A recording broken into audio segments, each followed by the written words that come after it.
Hi, this is Miss Jess from the Peconic Library, and today we're going to be learning about Blackout poetry for National Poetry Month. So if you come along with me, we're going to be doing an interesting camera angle today. We're going to be doing an over-the-shoulder shot. So that way you can kind of look along with me as I do the craft. So first what you're going to need is an old book that has already been kind of ripped, torn, damaged in some way. You can also get them for like 5-10 cents at book sales. But don't use a nice brand new book because that upsets librarians and you don't want to do that. So I have a few examples here. Why it's called blackout poetry is because you're blacking out the words that aren't going to be in your poem. So sometimes if the chapter title is cool, I like to use that as my poem title. Then I kind of like go along and see if some words or phrases pop out at me. And you just kind of outline those and then you fill in the rest. You can either just cross them out with lines, make little pictures like that. For this one, it's more basic, just crossing out and then some pictures around some of the words. I also traced the edge here just to kind of define the jaggedness. And then this third one is just really bold shapes and patterns with the words once again just blocked out. So we are going to do one of these together. I have ripped this page out and started it, so let me show you what I've done. The chapter title just happened to be called The Last Page.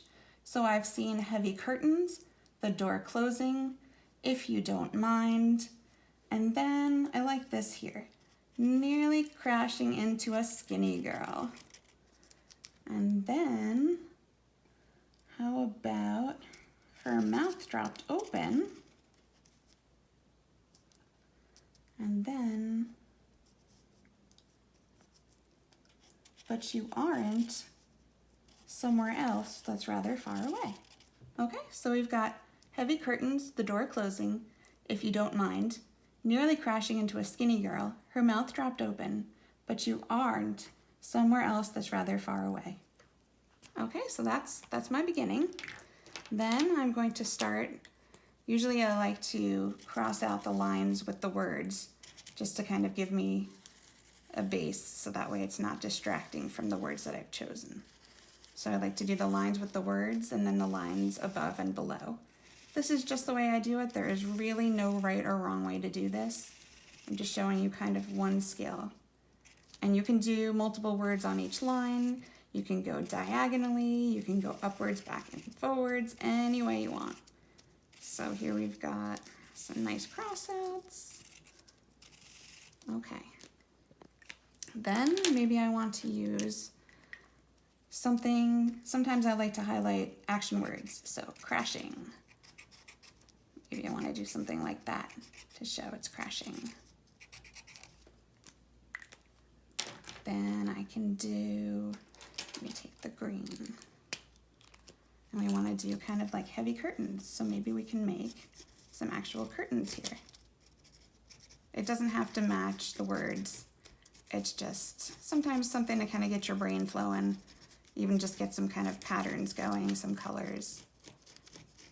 So, got some nice green up here. Then let's see if we have somewhere far away. Maybe I'll take my purple and we'll make a nice arrow off into the distance. Somewhere that's rather far away. And you can also, like I did with the other one, sometimes I kind of like to just outline this for kind of a little bit of effect. And you can just keep on going. You can take and you can do shapes or you can do kind of like squiggle lines. The main purpose is to get those words covered up that aren't the ones that you want to be read. So eventually you want all of these spaces in between to be covered, no matter how you do it, whether you're doing swirls or patterns or making little pictures until it's all filled up like these here. And then you've got a finished product, something like somewhere adventurers live. I don't know, it would be easier. Honestly looking, born without telling, like something from a TV show, living a completely new life.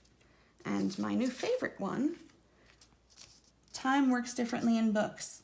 I like Peter, I like Jane. Great. Peter likes the dog. Jane likes the dog. Okay then.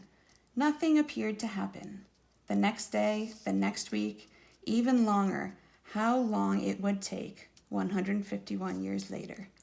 That's the number on the page. So there's just some different ways you can do it, and I hope you liked it. This is called Blackout Poetry once again, and if you give it a try, feel free to show us your examples down below. Happy National Poetry Month.